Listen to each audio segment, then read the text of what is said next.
Good evening everyone. Good evening. कैसे हैं आप सब लोग? मैं उम्मीद कर रही हूँ कि आप सब लोग बहुत मुझे मेरी sound. Good evening. Good evening everyone. हाँ जी, सभी को मेरा नमस्ते, सभी को सत श्री अकाल, राम राम, गुड इवनिंग। अच्छा, कुछ लोग बोल रहे हैं कि गुड आफ्टरनून, तो उनको गुड आफ्टरनून भी है, वैसे गुड इवनिंग का समय हो चुका है। सुष्मिता पाल, महेंद्र, महेश गुप्ता, काना, साधना, सुष्मिता पटेल, सीवो बगेरिया, उसके बाद है महेंद्र, फनेंद्र और अखिलेश, अशोक कुमार और दीपक कुमार, मोहम्मद इरफान, रोशनी कुमारी, समय नागर, आकाश कुमार, रोशन कुमार, विजय राज, प्रवीण नायक, अजय कुमार, आनंद कान्हा, रिंकू माथुर, अकिल खान, सुमन कुमार। चलो, तो सबसे पहले तो ये बताइए कि आप सब लोगों का रक्षाबंधन का त्योहार कैसा रहा, कैसी रही आपकी राखी। उसके बाद आज की क्लास स्टार्ट करते हैं। और आज हमारा एक चैप्टर है जो कि फिनिश होने वाला है, और कल की क्लास से एक नया चैप्टर की शुरुआत करने वाले हैं हम। तो जल्दी से बताइए कि आपका रक्षाबंधन का त्योहार कैसा रहा? अच्छा रहा? हाँ जी, मेरा भी अच्छा रहा। जो बोल रहे हैं ना कि मैम आपका कैसा रहा, मेरी भी बहुत अच्छी रही रक्षाबंधन का त्योहार। तो अब स्टार्ट करते हैं आज की क्लास। और ओके, खुशी खुशी, ओके। पर कोई गिफ्ट नहीं मिला? अच्छा, आपको गिफ्ट नहीं मिला बेटा? तो अपने भैया को बोलिए गिफ्ट क्यों नहीं दिया। अच्छा, सही रहा, ठीक है, चलो ओके। चलिए, तो फिर वापस आ चुके हैं छुट्टियों के बाद, और अब अपनी क्लासेस रेगुलर, अपनी साइंस वाला या बायोलॉजी वाला सेशन चलेगा अभी 5-6 दिन, फिर फिजिक्स पढ़ना, ठीक है। और आपका ज्योग्राफी स्टार्ट करवा दिया है। ज्योग्राफी भी पढ़ रहे हैं अभी आप, हिस्ट्री भी पढ़ रहे हैं, रीजनिंग भी पढ़ रहे हैं, इंग्लिश भी पढ़ रहे हैं, मैथ्स भी पढ़ रहे हैं, और साइंस भी पढ़ रहे हैं। अब तो आप लोग खुश होंगे, मुझे लग रहा है कि अब आपका कोई ऐसा प्रॉब्लम नहीं होगा। अब एक बच्चा कर रहा है पॉलिटी और इकोनॉमिक्स। बच्चा सारा एक साथ नहीं पढ़ पाओगे, सारा एक साथ पढ़ोगे तो फिर तो आप कैसे काम चल पाएगा? आप खुद सोचिए। सारा पढ़ोगे तो कम से कम आपकी क्लास 12 घंटे की हो जाएंगी। इसलिए 2 अभी नहीं, पॉलिटी और इकोनॉमिक्स बाद में स्टार्ट करेंगे, ठीक है। जब थोड़ा सा 50-50% हिस्ट्री हो जाएगा, 50% आपका ज्योग्राफी हो जाएगा, उसके बाद पॉलिटी और इकोनॉमिक्स स्टार्ट कर देंगे, है ना। चलो, अब स्टार्ट करते हैं आज की क्लास। हम पढ़ रहे थे लास्ट क्लास में सेल डिवीजन। अगर आपको मालूम हो, याद है, सेल डिवीजन, कोशिका विभाजन पे छोड़ के गए थे। बस आज खत्म हो जाएगा, फिर कल की क्लास से हम एक नया चैप्टर की शुरुआत करने वाले हैं। कोशिका विभाजन पढ़ना है हमें, सेल डिवीजन, कोशिका विभाजन हमें पढ़ना है। और बच्चों, सेल डिवीजन में जरा ध्यान से सुनिएगा कि सेल डिवीजन की जब आप बात करते हैं, तो मैंने आपको लास्ट क्लास में बोला था कि वो प्रोसेस जिसके थ्रू एक सेल अपने आप को डिवाइड करती है और अनेकों सेल बना देती है, उस प्रोसेस को बोलते हैं सेल डिवीजन, उसे कोशिका विभाजन बोलते हैं। फिर मैंने कहा था बेटा कि सेल डिवीजन 2 टाइप का होता है। एक मतलब 2 मेन है। एमाइटोसिस तो कोई डिवीजन में काउंट ही नहीं होता। मेन 2 हैं। कौन कौन सा? नंबर 1 पे था माइटोसिस, उसके बाद था मियोसिस। माइटोसिस को बोलते हैं समसूत्री विभाजन, समसूत्री। मियोसिस को बोलते हैं अर्धसूत्री विभाजन। उसके बाद मैंने इन दोनों में डिफरेंस बताया था कि ऐसी सेल जिसमें से एक सेल से 2 बनती हैं उसे माइटोसिस, जहां एक सेल से 4 बनती हैं उसे क्या बोलते हैं? मियोसिस बोलते हैं। माइटोसिस किस में होता है? ऑटोसोम क्रोमोसोम्स में होता है। मियोसिस किस में होता है? एलोसोम क्रोमोसोम में होता है। माइटोसिस कौन से टाइप की सेल्स में बताया था? सोमेटिक सेल्स, कायिक कोशिकाएं। और मियोसिस मैंने कहा था गैमेट सेल में होता है, प्रजनन कोशिकाओं में होता है। प्रजनन कोशिकाओं में कौन सा होता है? मियोसिस होता है, ठीक है। उसके बाद मैंने कहा था कि मैं इस माइटोसिस और मियोसिस, जब सेल डिवीजन होता है तो उसकी स्टेजेस पढ़ाऊंगी। स्टेजेस के नाम भी लिखवा के गई थी। कौन कौन सी थी? याद करिए आपने, कौन कौन सी? सबसे पहले इंटरफेस, फिर प्रोफेज, फिर मेटाफेज, फिर एनाफेज, फिर टीलोफेज। आज हम पढ़ेंगे क्या होता है इंटरफेज, क्या होता है प्रोफेज, क्या होता है मेटाफेज, क्या होता है एनाफेज, क्या होता है टीलोफेज। आज हम ये पढ़ने वाले हैं। तो पहले माइटोसिस पढ़ेंगे, फिर मियोसिस पढ़ेंगे। तो जल्दी से लिखेंगे फटाक से, माइटोसिस सेल डिवीजन। हेडिंग क्या देंगे? Mitosis cell division. हिंदी में क्या लिखोगे? समसूत्री कोशिका विभाजन। समसूत्री वो सेल डिवीजन जिसमें गुणसूत्रों का इक्वल डिवीजन होता है, समसूत्री कोशिका विभाजन, ऐसा सेल डिवीजन जिसमें क्रोमोसोम का इक्वल डिवीजन होता हो, उसे बोलते हैं समसूत्री कोशिका विभाजन। ये सारी बातें पहले बता चुकी थी, अब बताने की जरूरत नहीं है। उसके बाद मैंने कुछ स्टेज बताई थी। पहली कौन सी थी? Interphase.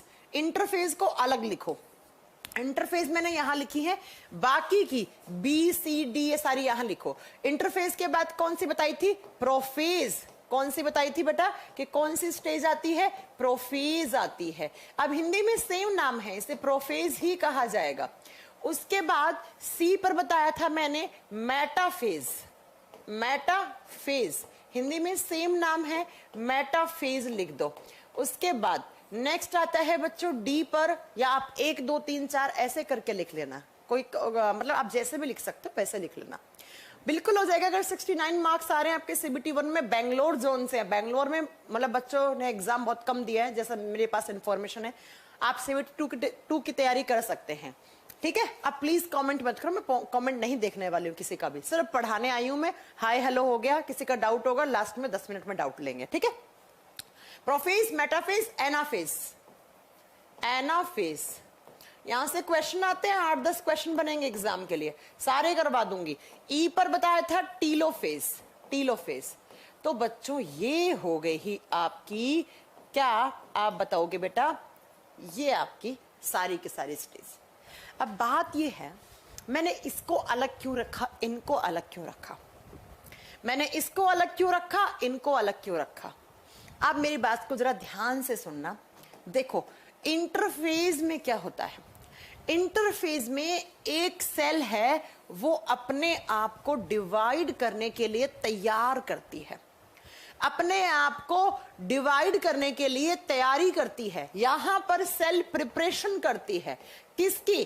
Preparation for sale division. यहां पर वो तैयार करती है अपने आप को कि भाई आपको डिवाइड होना है। मैंने कहा था एक नई सी सेल होगी वो अपने आप को डिवाइड नहीं करती है, एक पुरानी सेल जो बहुत पुरानी है जिसको आप पेरेंट सेल बोलते हैं, जिसको आप पेरेंट सेल बोलते हैं, वो अपने आप को डिवाइड करती है। तो यहां पर वो स्टेज, जिस स्टेज में एक सेल अपने आप को तैयार करती है for the cell division, preparation करती है सेल को डिवाइड होने के लिए, तो उसे कहा जाता है इंटरफेज।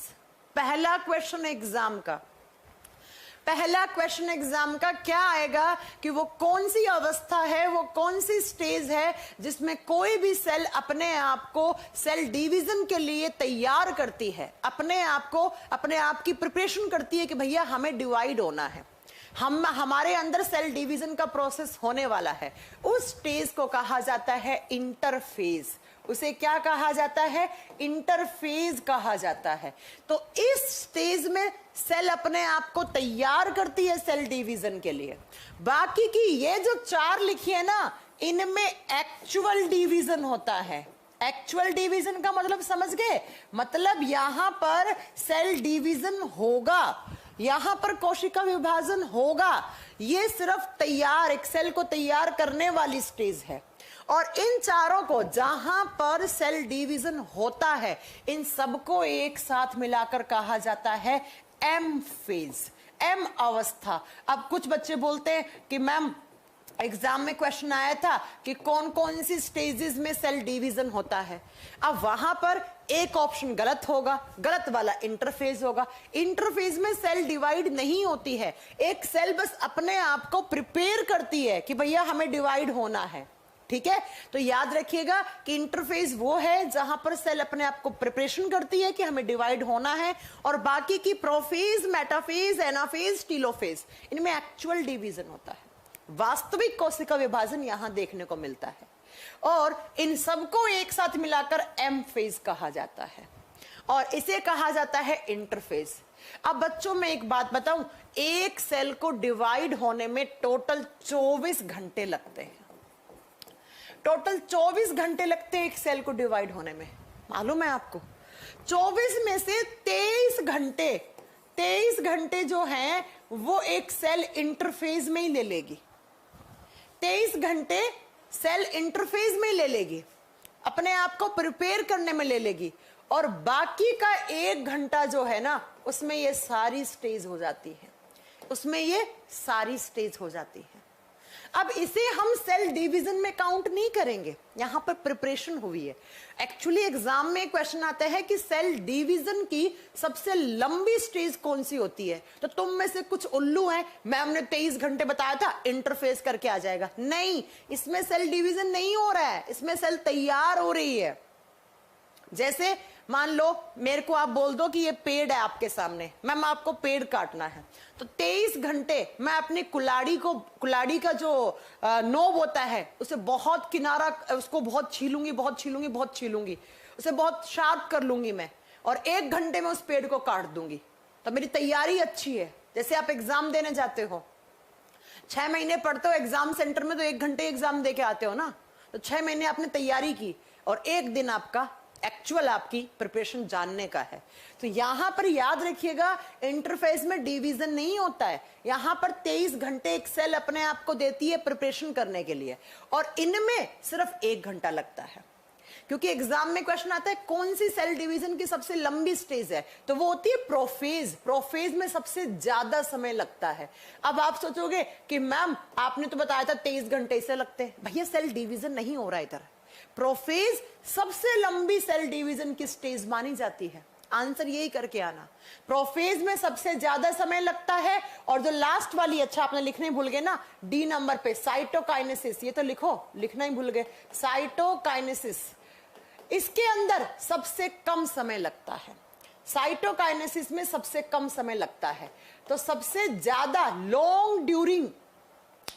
लॉन्ग टेकिंग स्टेज कौन सी होगी, तो प्रोफेज, और सबसे कम समय लेने वाली कौन सी होगी, साइटोकाइनेसिस। इसका मीनिंग हम समझाएंगे कि इसका मीनिंग क्या है अभी। तो बच्चों ये बात होगी एम फेज की, और यहां पर प्रिपरेशन करती है एक सेल। अब बात करते हैं कि किस तरीके से माइटोसिस में प्रोफेज में क्या होता है, मेटाफेज में क्या होता है, एनाफेज में क्या होता है, टीलोफेज में क्या होता है।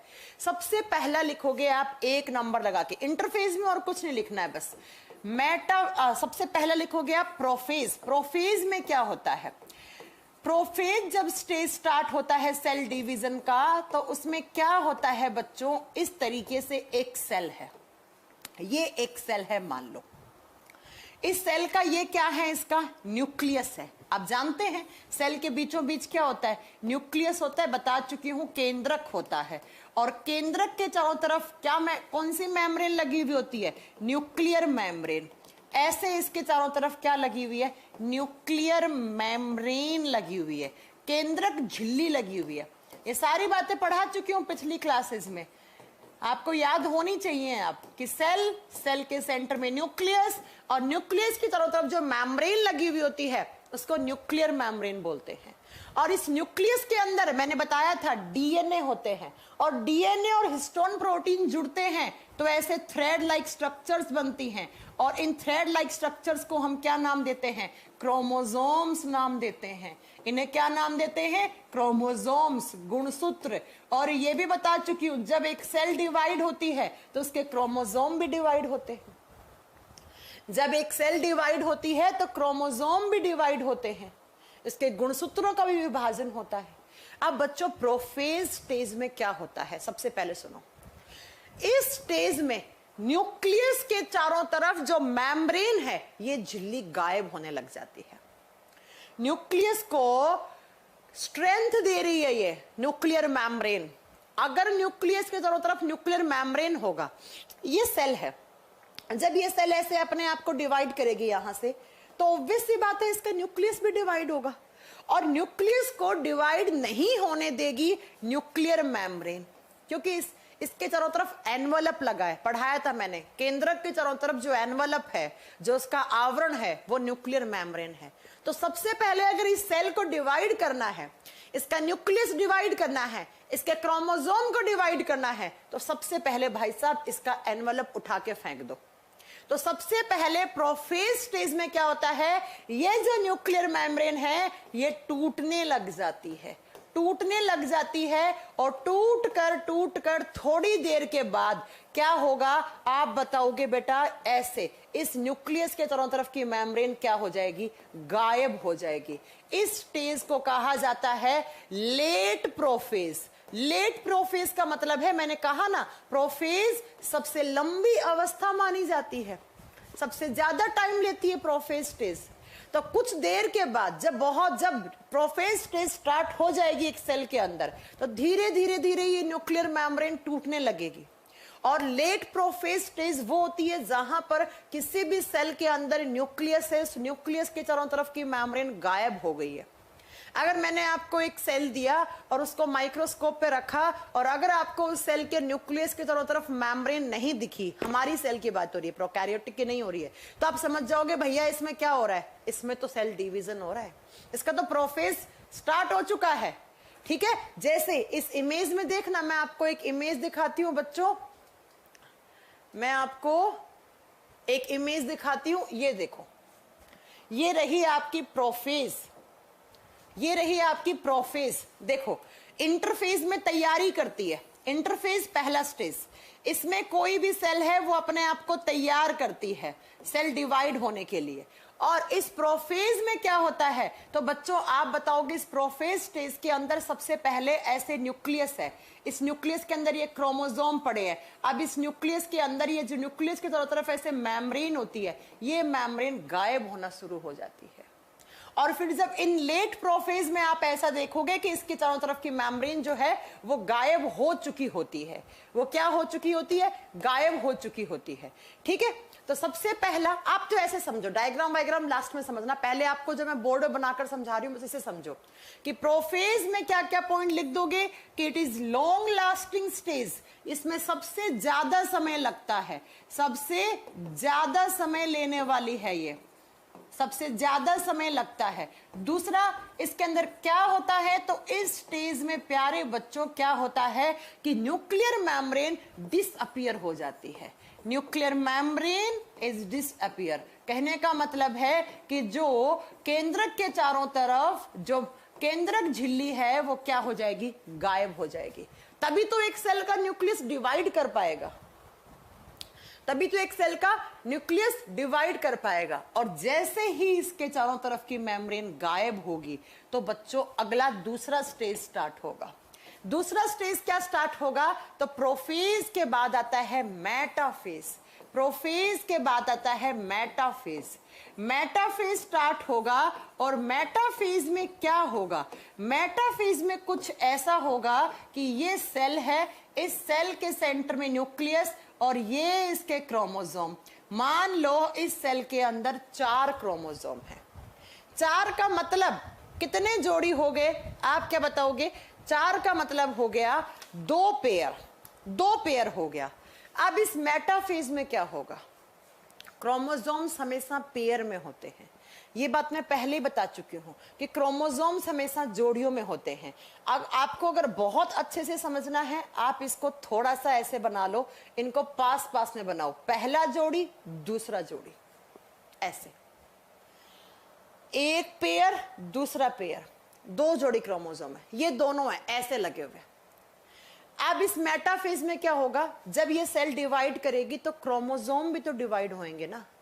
अब क्रोमोसोम को आपको डिवाइड करवाना है तो सबसे पहले ये जो जोड़ी में क्रोमोसोम है इन्हें अलग करो, इन्हें अलग करो। तो जैसे ये 2 क्रोमोसोम एक साथ जुड़े हुए हैं, इनके बीच में कॉन्ट्रैक्शन पैदा होगा, एक दूसरे से सिकुड़ने लग जाएंगे, ऐसे कॉन्ट्रैक्ट होकर अलग होने लग जाएंगे। कौन सी स्टेज में? मेटाफेज में। ऐसे ये जो बीच का गैप है ये गैप ज्यादा होने लग जाएगा, ये क्रोमोसोम इससे दूर हो जाएगा, मान लो यहां आ गया, ये क्रोमोसोम इससे दूर होकर यहां आ गया, तो इस स्टेज को कहा जाता है मेटाफेज। वो स्टेज जहां पर कॉन्ट्रैक्शन पैदा होता है, contraction between chromosomes, contraction between chromosomes. गुणसूत्र एक दूसरे से अलग होने लग जाते हैं, गुणसूत्र एक दूसरे से अलग होने लग जाते हैं। अब अलग क्यों करा आपने? क्योंकि बच्चों गुणसूत्र जो है वो जोड़ियों में है और आपको क्रोमोसोम को भी डिवाइड करना है, एक दूसरे से अलग होने लग जाते हैं। मैं आपको इसका इमेज दिखाती हूं, आप बहुत अच्छे से समझ पाओगे। देखो ये वाला, ये देखो क्रोमोसोम एक दूसरे से अलग हो गए, एक यहां है, एक यहां है, एक यहां है, एक यहां, एक यहां, एक यहां, एक यहां।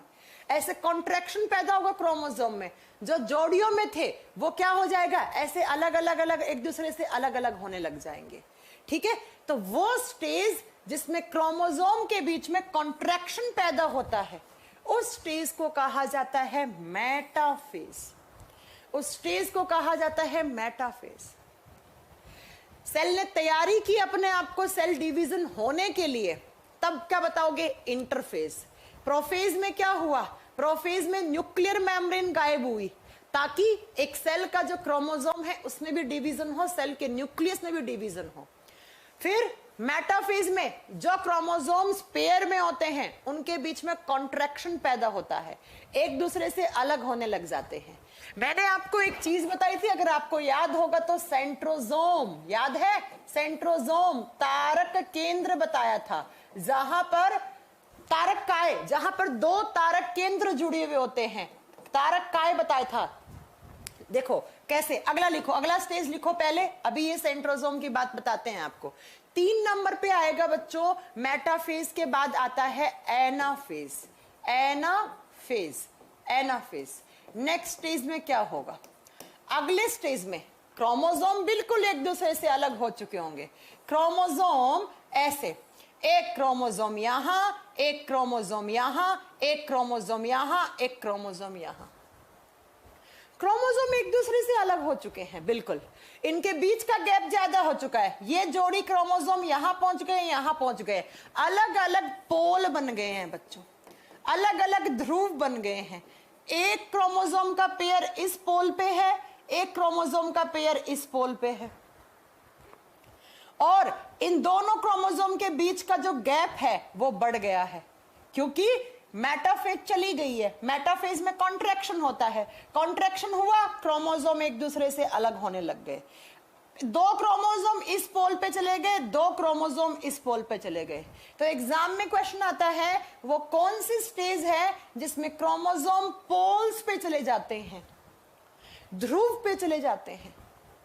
एक इस पोल पे, एक इस पोल पे चला गया। कौन सी स्टेज है ये, एनाफेज। कौन सी स्टेज है ये, आप बताओगे, एनाफेज। अलग अलग पोल पे चले गए, और इसी स्टेज में अलग अलग पोल पे जाने के बाद ये क्रोमोसोम स्प्लिट होना स्टार्ट हो जाते हैं। स्प्लिट का मतलब है टूटना। अब टूटने का मतलब क्या है बच्चों, एक बात बताऊं मैं, क्रोमोसोम कुछ ऐसा होता है, क्रोमोसोम कुछ ऐसा होता है, इसका ये वाला हिस्सा है ये अलग हो जाएगा, ये वाला हिस्सा है ये अलग हो जाएगा, और एक क्रोमोसोम से 2 क्रोमोसोम मिल जाएंगे, एक क्रोमोसोम से 2 क्रोमोसोम मिल जाएंगे। तो इसी एनाफेज में क्रोमोसोम स्प्लिट होना स्टार्ट हो जाते हैं। अब मान लो ये वाला क्रोमोसोम है, इसका ये वाला हिस्सा ऊपर वाला यहां चला गया, यहां गया नहीं, बता रही हूं मैं, तो एक यहां, एक यहां, इस क्रोमोसोम का एक ऐसे, एक ऐसे, इस क्रोमोसोम का ऊपर वाला हिस्सा टूट गया, अलग है, ये अलग है, ये अलग है, ये अलग है। इसका मतलब मैम क्रोमोसोम 4 थे और चारों ने अपने आप को डिवाइड कर दिया, और आगे चलकर इससे आपके ये देखो बेटा एनाफेज, ये देखो अलग अलग टूटने लग गए, पहला, दूसरा, तीसरा, चौथा, ऐसे अलग अलग। देखो ये एक क्रोमोसोम था पहले, लेकिन अभी देखो ऐसे बन गया, ऐसे बन गया, इन्हें बोलते हैं क्रोमेटिड्स। ये देखो ना ऊपर, इसमें क्या था, एक क्रोमोसोम है, अब इस एक से, इस एक का एक किनारा ऐसे आ गया, एक किनारा ऐसे आ गया, इसमें स्प्लिट होने लग गए क्रोमोसोम। फिर इस एक का यहां, एक का यहां, एक का यहां, एक का यहां, अलग अलग होने लग गए क्रोमोसोम। तो वो स्टेज जिसमें क्रोमोसोम स्प्लिट आउट होते हैं, क्रोमोसोम टूटने लग जाते हैं, उसे बोलते हैं एनाफेज, उसे बोलते हैं एनाफेज। तो एनाफेज के अंदर क्रोमोसोम अलग अलग पोल पे जाकर स्प्लिट होना स्टार्ट हो जाते हैं। किस तरीके से, तो अपने नोट्स में बना लीजिएगा कि पहले ऐसे थे क्रोमोसोम और बाद में ये क्रोमोसोम कैसे होने लग जाते हैं, तो इस तरीके से स्प्लिट होने लग जाते हैं। ये देखिए, पहले अलग अलग पोल पे गए, फिर ऐसे टूट गए, ऐसे, ये देखो। तो पहले टोटल 4 थे, अब टूट गए तो 8 हो गए, टूटने से 8 हो गए क्रोमोसोम। अब आती है एनाफेज के बाद नेक्स्ट स्टेज आती है 4 नंबर पर टीलोफेज। कौन सी आती है? टीलोफेज। टीलोफेज में क्या होता है बच्चों, ये क्रोमोसोम प्रॉपर तरीके से, ध्यान से सुनना, ये क्रोमोसोम यहां ऊपर की तरफ खिसक जाएंगे। मान लो ये न्यूक्लियस है, ये क्रोमोसोम यहां आ गए 4, ये क्रोमोसोम यहां आ गए 4, और इन चारों के बाहर ऐसे यहां पर आप बताओगे एक न्यूक्लियर मेम्ब्रेन बन जाएगी, ऐसे एक न्यूक्लियर मेम्ब्रेन बन जाएगी ऐसे। तो ये न्यूक्लियस अलग हो जाएगा, न्यूक्लियस का ये हिस्सा, और इस न्यूक्लियस के चारों तरफ भी एक मेम्ब्रेन बन जाएगी, तो ये हिस्सा अलग हो जाएगा। कहने का मतलब जो न्यूक्लियर मेम्ब्रेन गायब हुई थी प्रोफेज में, वही न्यूक्लियर मेम्ब्रेन अपीयर हो जाती है। Nuclear membrane is appear. इसका मतलब क्या है, वापिस अलग अलग पोल पे अलग अलग 2 मेम्ब्रेन वापिस बन गई। केंद्रक की झिल्ली वापिस बनना स्टार्ट हो जाती है, केंद्रक झिल्ली वापिस बनना स्टार्ट हो जाएगी। कैसे? जो क्रोमोसोम अलग आए थे, ध्यान से सुनना, ये क्रोमोसोम अलग पोल पे चले जाएंगे। एनाफेज, लेट एनाफेज में क्या होता है, ये क्रोमोसोम ऐसे अलग चले गए, इस पे ये क्रोमोसोम अलग चले गए। फिर टीलोफेज में यहां से ये जो न्यूक्लियस अलग से एक न्यूक्लियस बनने लग जाएगा, एक ही न्यूक्लियस के 2 पार्ट बन जाते हैं, और इस न्यूक्लियस के चारों तरफ मेम्ब्रेन वापस आ जाएगी, इस न्यूक्लियस के चारों तरफ मेम्ब्रेन वापस आ जाएगी। तो एग्जाम में क्वेश्चन आता है वो कौन सी स्टेज है। Why should chromosome splits? अरे भाई, अगर क्रोमोसोम को स्प्लिट नहीं करोगे तो आप बताओ, 1 से 2 डॉटर सेल बनती हैं, दोनों में इक्वल क्रोमोसोम भेजने हैं 4-4, तो कहां से लाओगे क्रोमोसोम? बाहर से डालोगे क्या मानसिंह? हाँ, ठीक है। तो इसके अंदर न्यूक्लियस मेम्ब्रेन वापिस आने लग जाती है। अब आप देख पा रहे होगे, एक यहां न्यूक्लियस अलग सा बन गया जिसमें 4 क्रोमोसोम है, एक यहां न्यूक्लियस बन गया जिसमें 4 क्रोमोसोम है। अब इतना आसान है अगला स्टेज, कुछ नहीं होगा अगली स्टेज में, जिसे बोलते हैं साइटोकाइनेसिस। ध्यान से सुनिएगा, साइटोकाइनेसिस का मतलब क्या है। साइटो का मतलब होता है सेल, काइनेसिस का मतलब होता है डिवाइड होना। अब हो जाएगी सेल डिवाइड, एक दूसरे से अलग हो जाएगी। कुछ नहीं, ये वाला सेल का हिस्सा अलग हो जाएगा, यहां से एक नई सेल बन जाएगी, ये हिस्सा अलग हो जाएगा और एक नई सेल बन जाएगी। कैसे? तो इस तरीके से देखिएगा, कुछ इस तरीके से। ये देखो, साइटोकाइनेसिस में क्या होगा, ये 4 क्रोमोसोम थे, ये न्यूक्लियस, ऐसे न्यूक्लियस, ये इसकी न्यूक्लियर मेम्ब्रेन, ये 4 क्रोमोसोम ऐसे, और इसके न्यूक्लियस, ये न्यूक्लियर मेम्ब्रेन ऐसे। ये सेल ऐसे टूटेगी और आगे चलकर ऐसे 2 डॉटर सेल बन गई। ये लो, इसमें भी नंबर ऑफ क्रोमोसोम 4, इसमें भी नंबर ऑफ क्रोमोसोम 4। और स्टार्टिंग में जब आपने सेल उठाई थी तो देख लो उस सेल में भी नंबर ऑफ क्रोमोसोम्स कितने थे। देखो यहां पर इस सेल में भी नंबर ऑफ, स्टार्टिंग में यही तो उठाई थी, कितने थे नंबर ऑफ क्रोमोसोम? 4। तो वो सेल डिवीजन जिसमें पेरेंट सेल के इक्वल क्रोमोसोम्स आ जाएंगे, आप बताओगे किसमें? डॉटर सेल में। तो उस सेल डिवीजन को क्या कहा जाता है? उसे कहा जाता है माइटोसिस। उसे कहा जाता है माइटोसिस। एक बार फिर ध्यान से सुनिएगा, ठीक है? कल से स्टार्ट होगा बेटा नया चैप्टर, आज खत्म हो जाएगा ये। एक बार फिर ध्यान से सुनो, मैं वापस बताती हूँ आपको एक एक स्टेज। अब दिखाती हूँ आपको मैं इमेज से बहुत अच्छे से पढ़ पाओगे। देखो, इंटरफेस में अपने आप को तैयार करती है, ये सब भूल जाओ, ये सब नहीं समझ में आ पाएगा, यहीं से समझो।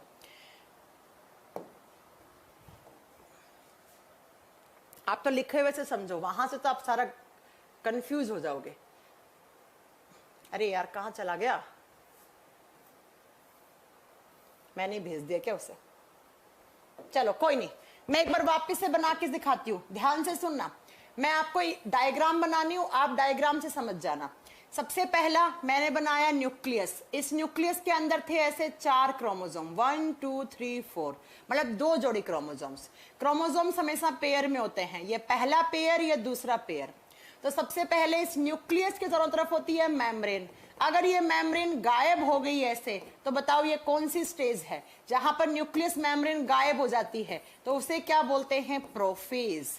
जहां पर न्यूक्लियस मेम्ब्रेन गायब हो जाती है उसे क्या बोलते हैं? प्रोफेज। तो ये हो गया प्रोफेज। दूसरा आता है मेटाफेज। अब मेटाफेज में क्या होता है बच्चों? क्रोमोसोम को भी तो डिवाइड करना है आपको गुणसूत्र भी तो बराबर लाने हैं दोनों सेल्स में, क्योंकि जब माइटोसिस होता है तो 1 से 2 बनती हैं, तो इसमें 4 हैं तो इसमें भी तो 4 लाने पड़ेंगे। तो आपको क्या करना है? इन क्रोमोसोम को पहले जो जोड़ी में इन्हें अलग कर दो, इन क्रोमोसोम के बीच में कॉन्ट्रैक्शन पैदा कर दो। ऐसे ये क्रोमोसोम जो जोड़ियों में है ना, ऐसे बेचारे अलग अलग हो जाएंगे, ऐसे ऐसे 2 अलग चले गए, 2 अलग चले गए, इसे बोलते हैं मेटाफेज। फिर आती है एनाफेज। एनाफेज में क्या होता है? ये जो क्रोमोसोम के बीच का गैप एकदम ज्यादा हो गया और ये क्रोमोसोम चले जाते हैं अलग अलग पोल पे। मान लो 2 यहां चले गए, 2 यहां चले गए, और अब क्या होगा? इस क्रोमोसोम का ये हिस्सा स्प्लिट होगा, यहां से इसका ये हिस्सा होगा, टूटेगा, इसका ये हिस्सा टूटेगा, इसका ये हिस्सा टूटेगा। तो आगे चलकर इन्हीं 4 क्रोमोसोम से नेक्स्ट स्टेज में क्या होगा? 8 क्रोमोसोम बन चुके होंगे। एनाफेज के बाद आती है टीलोफेज। 8 क्रोमोसोम बन गए 4 से, इस तरीके से 1 2 3 4 1 2 3 4 किसके अंदर? टीलोफेज के अंदर। और एक न्यूक्लियस कुछ आपको यहां दिखेगा, उसके चारों तरफ वापस मेम्ब्रेन आने लग जाएगी इसी स्टेज में। एक न्यूक्लियस यहां दिखेगा और ऐसे चारों तरफ मेम्ब्रेन आने लग जाएगी। और लास्ट वाली में क्या होगा? यहां से एक हिस्सा ये टूट जाएगा, यहां चला गया ऐसे, एक हिस्सा यहां, ये हिस्सा दोनों अलग हो जाएंगे। इसमें भी 4 क्रोमोसोम, इसमें भी 4 क्रोमोसोम, एक सेल से 2 डॉटर सेल बन गई। तो यहां पर इस पेरेंट सेल में भी 4 थे, इनमें भी 4 हो जाएंगे। तो इसके जैसी की जैसी दिखने वाली सेल क्या बन गई? ये दो डॉटर सेल बन गई। तो इस तरीके से सेल डिवीजन की क्या चलती है? स्टेज चलती है। ठीक है, इस तरीके से सेल डिवीजन की स्टेज चलती है। अब एग्जाम में कैसे क्वेश्चन आएंगे? अरोशे, who control the cell at the time of cell division? Nucleus, nucleus, nucleus, nucleus. ठीक है, तो इस तरीके से सबसे पहले प्रोफेज, मेटाफेज, एनाफेज, टीलोफेज, और आप बता दोगे साइटोकाइनेसिस। अब एग्जाम में कैसे क्वेश्चन आते हैं लिख लो, सारे क्वेश्चन लिख लो। क्या क्या क्वेश्चन आएंगे एग्जाम में लिख लीजिएगा, बाद में ये मत बोलना कि मैम हमें समझ में नहीं आया। सबसे पहला क्वेश्चन आता है कि कौन सी स्टेज है जिसमें मिनिमम टाइम लगता है? Minimum time taking phase, minimum time taking phase, सबसे कम समय लेने वाली अवस्था। कौन सी स्टेज को सबसे कम समय लगता है? सबसे कम लगता है बेटा, आप बताओगे साइटोकाइनेसिस, क्योंकि इसमें सिर्फ सब कुछ हो चुका है, बस सेल को डिवाइड करना होता है और उसमें टाइम नहीं लगता है। दूसरा, जस्ट इसका opposite, maximum time taking stage, maximum time taking phase, सबसे अधिक समय लेने वाली अवस्था। सबसे अधिक, सबसे ज्यादा समय कौन सी लेती है? तो लिखेंगे सबसे अधिक समय लेने वाली, सबसे ज्यादा समय लेता है वो प्रोफेज लेता है, क्योंकि जो न्यूक्लियस के दोनों तरफ मेम्ब्रेन होता है वो इसी में गायब होता है। तीसरा क्वेश्चन क्या आता है कि वो कौन सी स्टेज है जिसमें कॉन्ट्रैक्शन पैदा होता है, कॉन्ट्रैक्शन बिटवीन क्रोमोसोम्स। तो बताओ जरा, वो कौन सी स्टेज थी जिसमें कॉन्ट्रैक्शन पैदा होने लग जाता है? पिछला डायग्राम दिखाऊं आपको, समझ में आ जाएगा। कॉन्ट्रैक्शन किसमें पैदा हो रहा है? एक दूसरे से जोड़ियों में क्रोमोसोम अलग हो रहे हैं, किसमें हो रहे हैं? मेटाफेज में हो रहे हैं। तो लिख दो कॉन्ट्रैक्शन किस में स्टार्ट? कॉन्ट्रैक्शन का मतलब है जो गुणसूत्र हैं, गुणसूत्रों में सिकुड़न। यह एग्जाम में क्वेश्चन आ सकता है, गुणसूत्र जो जोड़ियों में होते हैं वो अलग अलग कौन सी स्टेज में होते हैं? ऐसा आ सकता है एग्जाम में क्वेश्चन। किसमें? मेटाफेज में। बस यही क्वेश्चन अगर नहीं समझ में आया छोड़ दो यार, आपको तो एग्जाम क्वालिफाई करने से मतलब है ना।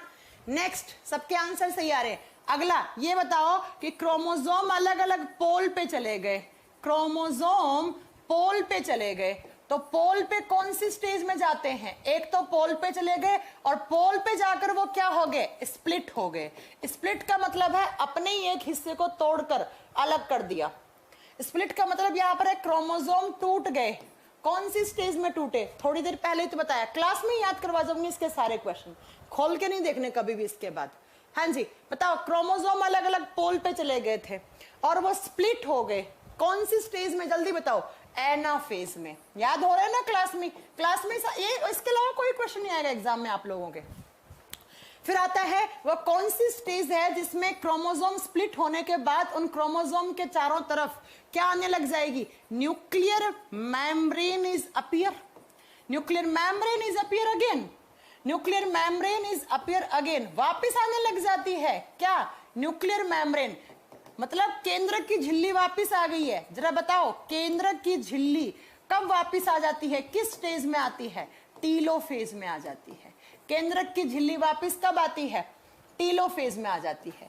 ऐसे मेम्ब्रेन आ जाएगी, जो क्रोमोसोम स्प्लिट हुए थे वो अलग चले जाएंगे और जो ओरिजिनल थे वो अलग हो जाएंगे और अलग अलग दो न्यूक्लियस से दिखने लग जाएंगे। न्यूक्लियर मेम्ब्रेन आ जाएगी और फिर लास्ट में अगर आपसे पूछ ले कि एक सेल से ऐसे दो सेल डिवाइड कब हुई, किस स्टेज में हुई, तो बताओ एक सेल से दो सेल कब डिवाइड हुई? साइटोकाइनेसिस। ये लो, ये एग्जाम में क्वेश्चन, ये एग्जाम के क्वेश्चन बताओ क्लास में याद हुए कि नहीं याद हुए? अब कभी भूलोगे तुम? कभी नहीं भूल सकते, कभी भूल ही नहीं सकते तुम लोग अगर इस तरीके से याद कर लोगे तो। और इससे पहले मैंने क्या बताया? इससे पहले मैंने बताया था, चिल्ला चिल्ला के पढ़ाई थी ये बात कि भैया जब जब माइटोसिस सेल डिवीजन होता है, जब जब माइटोसिस सेल डिवीजन होता है तो जितने नंबर ऑफ क्रोमोसोम थे किसमें? पेरेंट सेल में। जितने नंबर ऑफ क्रोमोसोम मातृ कोशिका में थे, 4 लिए थे हमने, आप 8 ले सकते थे, जितने भी होंगे वो तो ठीक है। वही किस में आएंगे? डॉटर सेल में आएंगे। वही किस में आएंगे? डॉटर सेल में आएंगे। तो ये बताओ कि यहां पर 4 थे और 1 से 2 बनी, तो इसमें भी कितने आएंगे? 4। इसमें भी कितने आएंगे? 4, है ना। अब ध्यान से देखो, जितने number of chromosome daughter cell में उतने ही इसमें, मतलब ये इसके सिमिलर ही तो है। इसमें कोई चेंज दिख रहा है आपको? इसमें कोई चेंज दिख रहा है? नहीं दिख रहा। जितने number of chromosome parent cell में उतने ही किसमें? डॉटर सेल में है। इसका मतलब मैम ये सेल भी इसके जैसी है, ये सेल भी इसके जैसी है। यस, इसके जैसी है। इसलिए ये सेल्स यहां पर जो बनती हैं, ये बनती हैं आइडेंटिकल सेल्स। आइडेंटिकल मतलब पैतृक, आइडेंटिकल सेल्स बनती है। और आइडेंटिकल का मतलब क्या है? एक दूसरे से मिलती हुई। भाई जब इतने क्रोमोसोम स्टार्टिंग में थे उतने ही 2 में आ गए तो क्या प्रॉब्लम है? ये भी इसके जैसी दिखेगी, ये भी इसके जैसी दिखेगी। तो ये आइडेंटिकल सेल्स किस में बनती है? एग्जाम का क्वेश्चन मैं इसलिए करवा रही हूं, एग्जाम में आते हैं, ठीक है बेटा। अगर न्यूक्लियर मेम्ब्रेन गायब नहीं होगी, कौन पूछ रहे हैं एग्जाम, कौन से बच्चे हैं? मानसिक, मुझे लगता है कि तुम्हें बिल्कुल कुछ वो नहीं है अब, मतलब क्लास में तुम विदाउट ब्रेन बैठे हो। जब साफ साफ कह दिया प्रोफेज में इसलिए न्यूक्लियर मेम्ब्रेन गायब होती है कि न्यूक्लियर मेम्ब्रेन गायब नहीं होगी तब तक सेल डिवीजन स्टार्ट नहीं हो सकता, क्रोमोसोम का डिवीजन स्टार्ट नहीं हो सकता, न्यूक्लियस का डिवीजन स्टार्ट नहीं हो सकता। तो ये बताओ बेटा कि जब इस सेल के जैसी ये सेल है तो एक दूसरे की आइडेंटिकल है। तो अगर आपसे कभी क्वेश्चन पूछ लिया कि सेल डिवीजन में आइडेंटिकल सेल्स बनती हैं, मतलब जैसी पेरेंट सेल थी वैसे ही कौन सी, तो आप क्या बताओगे? आप बताओगे वो कौन सा डिवीजन है? माइटोसिस। तो इस तरीके से स्टेजेस कंप्लीट होती है, ठीक है। इस तरीके से माइटोसिस की सारी स्टेजेस कंप्लीट होती है। अब बात आती है मियोसिस की। मैम मियोसिस कैसे होता है? मैंने आपको लास्ट क्लास में क्या बताया था? मियोसिस का मतलब होता है अर्धसूत्री विभाजन, जहां पर नंबर ऑफ क्रोमोसोम्स क्या रह जाते हैं? हाफ रह जाते हैं। इसकी क्या क्या स्टेजेस है? ध्यान से सुनना। इसकी पहली फेज सेम होगी, प्रोफेज ही कहलाएगी। पहला प्रोफेज है, दूसरा मेटाफेज है। ध्यान से सुनना, मियोसिस की फेज सुनना। तीसरा है एनाफेज, एनाफेज। चौथा है टीलोफेज, और बस पांचवें का नाम चेंज हो जाता है। वहां पांचवी क्या थी? साइटोकाइनेसिस। इस यहां बनती है डाईसाइटोकाइनेसिस। डाईसाइटोकाइनेसिस, डाई का मतलब है बच्चों दो, दो बार एक सेल डिवाइड होती है, दो बार एक सेल डिवाइड होगी। प्रोफेज, मेटाफेज, एनाफेज, टीलोफेज सब सेम होगा। ये चारों की चारों वैसी की वैसी होंगी मियोसिस में भी। बस क्या होगा, मान लो कि ऐसे एक सेल थी, उसमें मियोसिस होना स्टार्ट हुआ इस तरीके से, तो इसमें ये क्रोमोसोम में के बीच में ये दो बन गई। यहां तक माइटोसिस कॉमन है, ये माइटोसिस है यहां तक, क्योंकि माइटोसिस में एक से दो बनती हैं।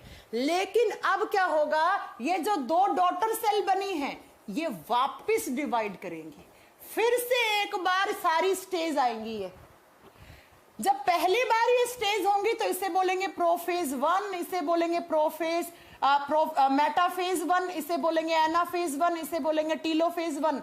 लेकिन फिर इन डॉटर सेल में सेम स्टेज वापस आएंगी। जब दूसरी बार आएगी तो prophase second, prophase metaphase second, anaphase second, telophase second, और फिर ये सेल वापस आगे डिवाइड करके 1 से 2 बनाएगी, ये भी 1 से 2 बनाएगी। इस तरीके से डॉटर सेल कितनी बनेंगी इसके अंदर? इस तरीके से यहां पर 4 डॉटर सेल बनेंगी, 4 पुत्री कोशिकाएं बनेंगी। इसीलिए यहां पर लिखा है डाईसाइटोकाइनेसिस, या डाईकाइनेसिस भी बोलते हैं, मतलब 2 बार सेल डिवाइड होने वाली। देखो यहां तक तो माइटोसिस ही है प्यारे बच्चों, ये तो माइटोसिस ही है। जब जब मियोसिस होगा तो पहले माइटोसिस होगा ही होगा।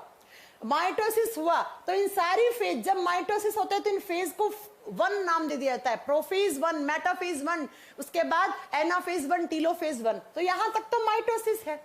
लेकिन अब इस सेल के अंदर वापस से डिवीजन होगा, वापस से डिवीजन होगा तो prophase second, metaphase second, anaphase second, telophase second, और फिर 1 से आगे 2 बन गई, इससे 1 से आगे 2 बन गई। टोटल डॉटर सेल कितनी बन जाएंगी? 4। बस डिफरेंस इतना होगा कि जितने number of chromosome parent cell में थे, मान लो यहां पर पेरेंट सेल में आपने लिए थे 4, तो यहां पर बचेंगे 2, 2, 2, 2। तो जितने number of chromosome parent cell में थे उसके just half number of chromosome daughter cell में बचेंगे। अब मुझे बताओ, क्या ये सेल इसके जैसी हैं दिखने वाली? बताओ, क्या ये सेल इसके जैसी दिख रही हैं? आंसर करना ध्यान से, क्योंकि एग्जाम का क्वेश्चन है। ये एग्जाम का दिख रही हैं? नहीं दिख रही। क्यों नहीं दिख रही? क्योंकि मैम इसमें 2 क्रोमोसोम है, इसमें 4। तो बताओ ये सेल कैसी हैं? ये नॉन आइडेंटिकल हैं, नॉन आइडेंटिकल हैं। इसीलिए तो एग्जाम में क्वेश्चन आता है, कौन से सेल डिवीजन में आइडेंटिकल डॉटर सेल बनती हैं? माइटोसिस में। कौन से सेल डिवीजन में नॉन आइडेंटिकल सेल बनती हैं? मियोसिस में। कौन से सेल डिवीजन में डाईकाइनेसिस होता है? मियोसिस में। 2 बार सेल, एक बार तो यहीं डिवाइड होगी ना भाई साहब, और दूसरी बार भाई साहब यहां हो गई, तो 2 बार डिवीजन हुआ, इसलिए इसे डाईसाइटोकाइनेसिस या डाईकाइनेसिस नाम दिया जाता है। और साइटोकाइनेसिस माइटोसिस में। एक डायग्राम दिखा रही हूं आपको, बहुत अच्छे समझ में आएगा मियोसिस। ये देखो मियोसिस, एक सेल थी, ये प्रोफेज वगैरह सब कुछ सेम है। अब देखो इस एक से ये बना, ये यहां तक माइटोसिस है, ये देखो ये पूरा माइटोसिस है, यहां तक ये माइटोसिस है। अब इस सेल में वापस प्रोफेज सेकंड, क्योंकि एक बार तो पहले हो चुका है ना यहाँ पे प्रोफेज, अब वापस आएगा prophase second, metaphase second, telophase second. तो बच्चों देखो 1 से 2 बन गई, इस 1 से 2 बन गई। टोटल डॉटर सेल कितनी बन गई? 4। तो इसीलिए तो हमने इसे कहा था 4n division. 4n division. Non identical का मतलब है जो इसके जैसी नहीं है। देखो भाई साहब, इसमें स्टार्टिंग में 4 क्रोमोसोम थे, ये पेरेंट सेल है जिसने अपने आप को डिवाइड किया, और ये क्या होगी? डॉटर सेल है जो डिवाइड होकर बनी है। तो भाई साहब ये बताओ कि क्या ये इसके जैसी हैं? नहीं है। इनमें 2-2 क्रोमोसोम है, इनमें 4-4 क्रोमोसोम है, तो इसके जैसी कहां से हो गई? तो इसे बोलेंगे नॉन आइडेंटिकल सेल। इसे क्या बोलेंगे? Non identicals. समझ में आ रहा है? किसी को कोई प्रॉब्लम है? दूसरी बार होंगी। एनसीईआरटी में लिखा हो ना प्रोफेज सेकंड, मेटाफेज सेकंड, यहां तक एक बार हो चुका है। प्रोफेज, मेटाफेज, एनाफेज यहां तक हो चुका है। फिर दूसरी बार में वापस रिपीट करेगा तो इसे प्रोफेज सेकंड ऐसे कहा जाएगा। ये देख लो और अच्छे से देख लो, यहां तक ये देखो दो बनी है, ये माइटोसिस है।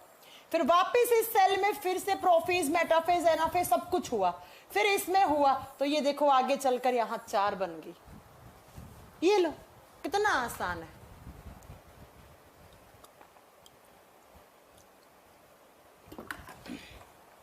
मैम क्या कोरोना एक सेल है? कोरोना एक वायरस है, सेल में इन्फेक्शन करता है, सेल में इन्फेक्शन करता है।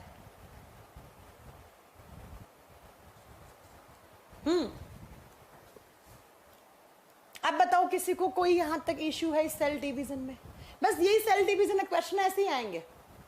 क्या सीक्वेंस है, कौन सी स्टेज में सेल अपने आप को तैयार करता है, फिर कौन सी में न्यूक्लियर मेम्ब्रेन गायब होती है, किसमें न्यूक्लियस, किसमें जो क्रोमोसोम उसमें कॉन्ट्रैक्शन बनता है, किसमें क्रोमोसोम एक दूसरे से अलग हो जाते हैं पोल पे, किस स्टेज में क्रोमोसोम स्प्लिट आउट होने लग जाते हैं, किस स्टेज में वापिस आ जाते हैं, और कौन से स्टेज में सेल डिवाइड हो जाती है, किस सेल डिवीजन में आइडेंटिकल सेल्स बनती हैं, किस सेल डिवीजन में नॉन आइडेंटिकल सेल्स बनती हैं, किस सेल डिवीजन में ऑटोसोम क्रोमोसोम में कौन सा सेल डिवीजन होता है, एलोसोम में कौन सा होता है, फिर सोमेटिक सेल्स में कौन सा होता है, गैमेट सेल में कौन सा होता है। ये सारी बातें एग्जाम के क्वेश्चंस हैं।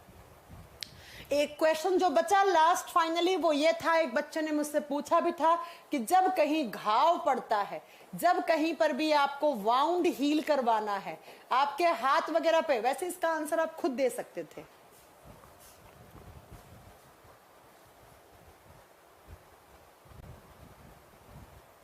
कितना आसान था, है ना? देखो कितना आसान है इस क्वेश्चन का आंसर करना। मान लो आपके हाथ के इस हिस्से पे चोट लग गई, चोट लगी तो उस चोट को भरने के लिए वापस बहुत सारी सेल चाहिए होंगी, तो यहां पर कौन सा सेल डिवीजन होगा? चलो बताओ। हाँ जी बताओ कि जब कहीं पर भी आपके शरीर में कहीं पर आपको चोट लगती है तो वाउंड को हील करने के लिए, घाव को भरने के लिए कौन सा सेल डिवीजन होता है? भगवंत दास गलत आंसर दिया, ईशा कुमारी ने बिल्कुल सही आंसर दिया, विमलेश गलत आंसर है। तुम लोग क्या अपना खोपड़ी बगल वाले घर में छोड़ के आए हो क्या? 50 बार कह दिया है कि हमारे शरीर का निर्माण कौन सी सेल से होता है, कौन सी सेल से होता है? सोमेटिक सेल से होता है। शरीर का निर्माण किससे होता है? कायिक कोशिकाओं से होता है। तो ये बताओ, शरीर ये शरीर का भाग नहीं है क्या? ये हिस्सा नहीं है क्या शरीर का? कान में चोट लगी, नाक में चोट लगी, माथे पे चोट लगी, गाल पे चोट लगी, हाथ पे, पांव पे कुछ भी टूट गया आपका, तो किसी भी हिस्से पर घाव वापस भरना है तो कौन सी सेल्स डिवाइड करेंगी? Somatic cell. और चिल्ला चिल्ला के पढ़ाया था, सोमेटिक सेल में कौन सा डिवीजन होता है? माइटोसिस होता है। आंसर आ रहे मियोसिस, मियोसिस, मियोसिस। चांटे मारूंगी एक एक को पकड़ के।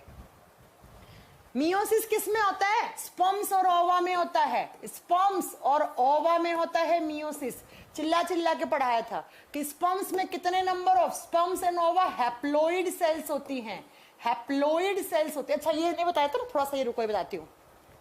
पहले ये सुन लेना, अगर कभी भी एग्जाम में क्वेश्चन आ गया ना कि घाव भरने के लिए कौन सा सेल डिवीजन होता है, तो क्या करके आओगे? माइटोसिस, समसूत्री विभाजन, समसूत्री। अगर अर्धसूत्री हो गया ना तो ये वाली चीज यहां पर नॉन आइडेंटिकल सेल्स आ जाएंगी।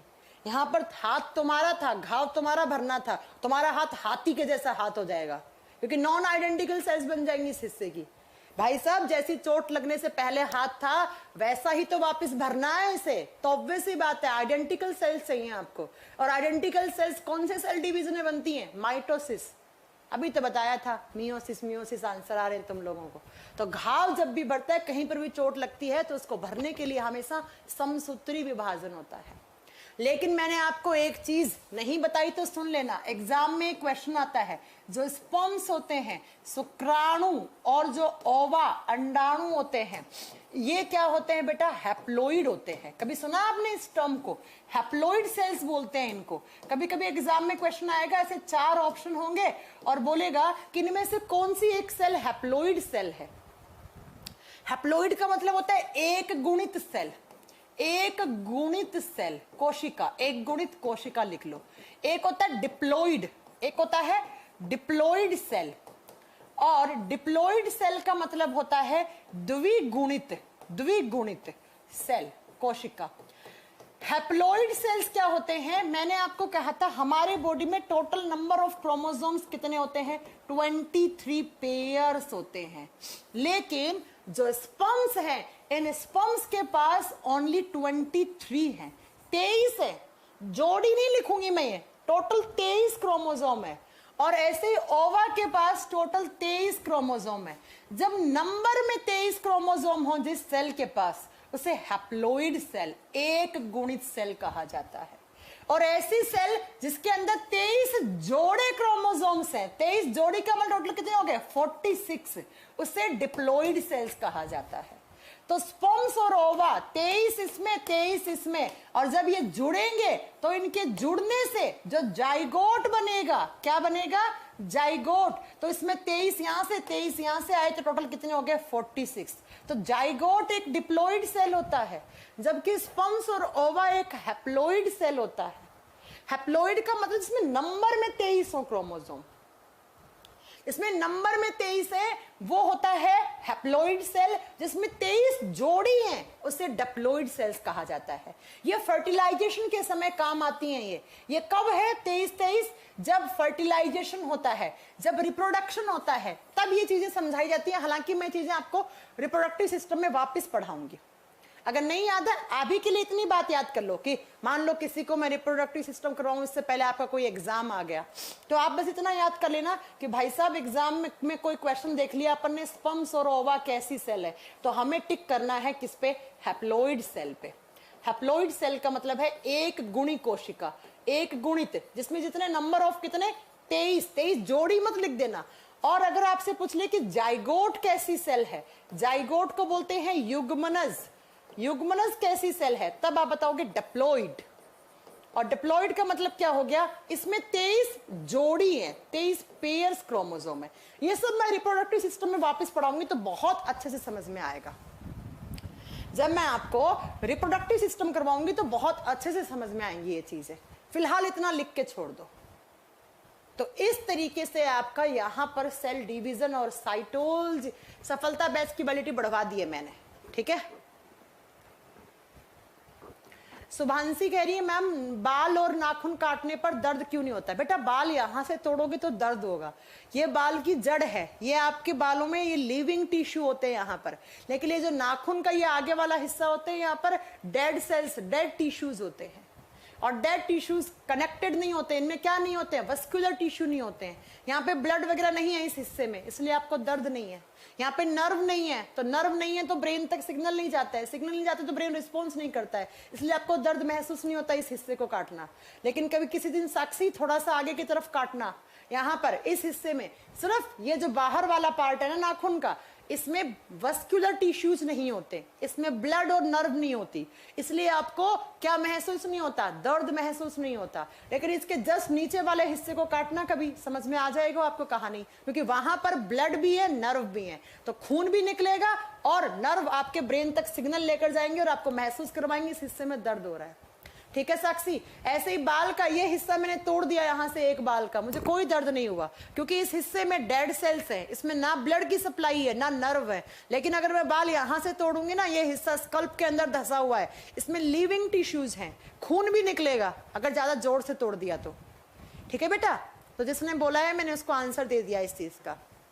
ओके, तो यहां पर हमारा एक चैप्टर टोटली तरीके से फिनिश होता है।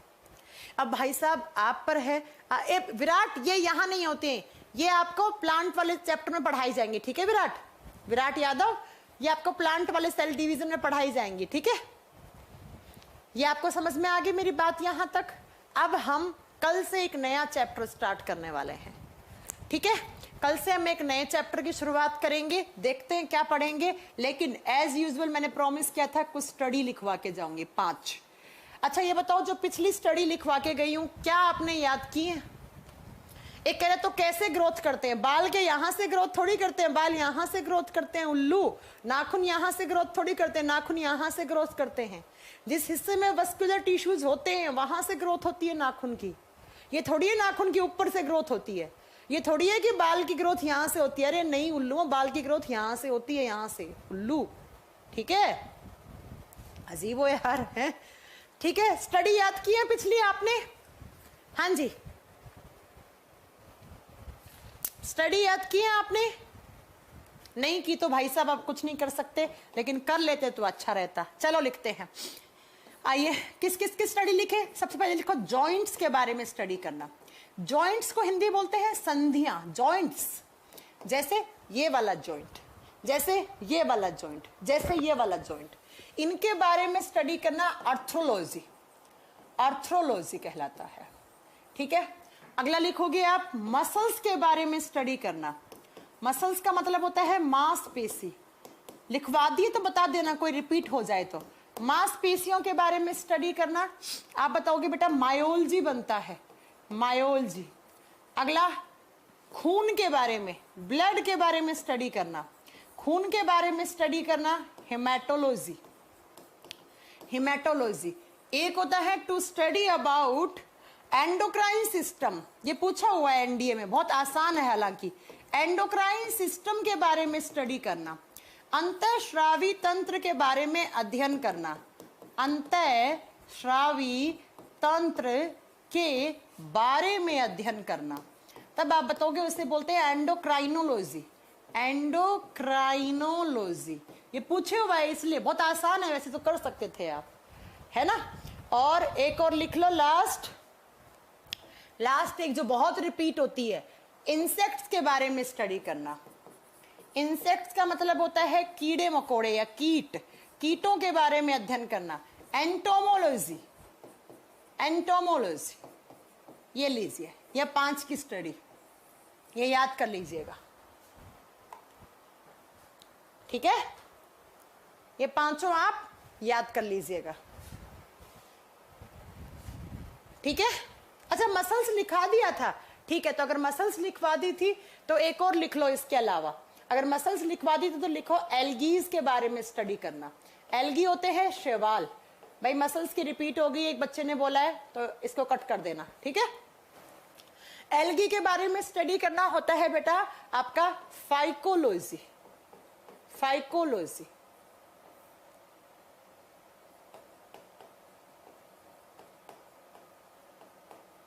ये लीजिए, ठीक है।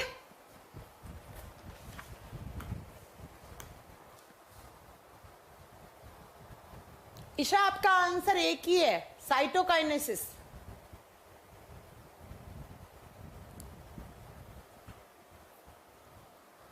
ठीक है, इसका आंसर एक ही है बेटा, साइटोकाइनेसिस।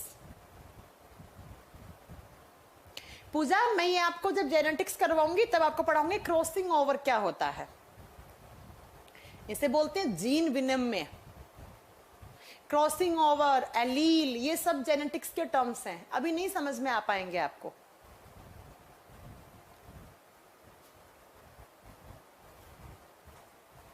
ठीक है,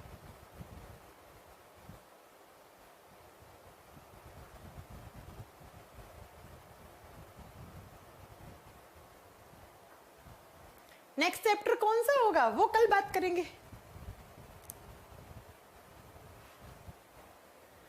आप बताओ आपको कौन सा पढ़ना है। माइकोलॉजी किसको बोलेंगे बेटा? माइकोलॉजी होती है फंगस के बारे में स्टडी करना, जो कवक होते हैं ना, कवकों के बारे में अध्ययन करना।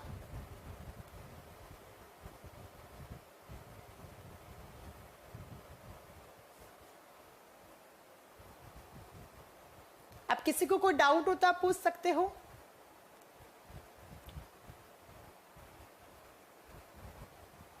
चार नंबर का हिंदी, इसे हिंदी में सेम बोलेंगे, इसे हिंदी में एंडोक्राइनोलॉजी ही बोलेंगे। एंडोक्राइनोलॉजी, एंडोक्राइनोलॉजी हिंदी में कोई अलग नाम नहीं है, इसे एंडोक्राइनोलॉजी कहेंगे।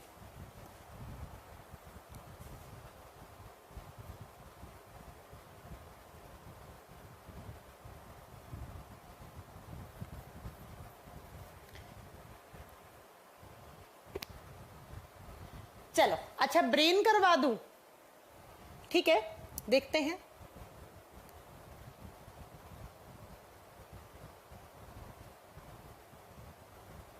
चलिए तो आज की क्लास आपकी यहीं तक है, अब हम नेक्स्ट क्लास में मिलते हैं आपसे। तो आज के लिए इतना ही है, कल हम अगली क्लास में नया चैप्टर एक स्टार्ट करेंगे, ठीक है।